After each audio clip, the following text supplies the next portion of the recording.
Hey, it's Peter at Key2 Mortgages. All right, so guys, if you've had bad credit in the past, then all is not lost. It certainly doesn't mean that you will not be able to get a mortgage. This is becoming a more frequent question, unfortunately. I think a lot of people have sort of struggled in recent years with the rising cost of living and maintaining sort of existing credit commitments. The short answer is if you've got a adverse or bad credit history, then you can still get a mortgage.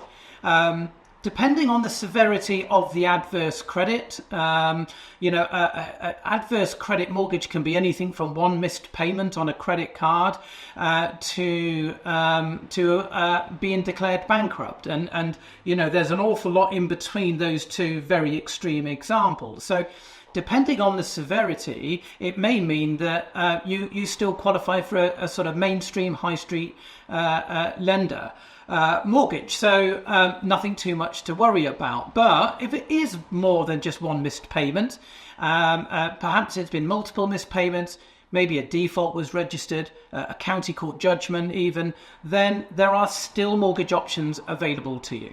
Now, the more severe the adverse credit, the harder it is. You might need to put down a slightly bigger deposit than somebody with a clean credit rating, if there is such a phrase. But there are definitely options available to you. There are lenders that specifically deal with people with adverse credit history. They may charge you a slightly higher fee to arrange the mortgage, and there may be a slightly higher interest rate.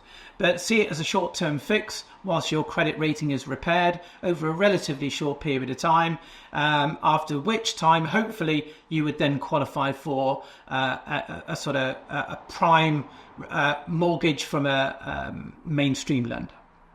So I hope that helps somebody out there that is worried if they've got bad credit and they want to get on the property ladder, or already own a property and want to move but have had some credit issues recently.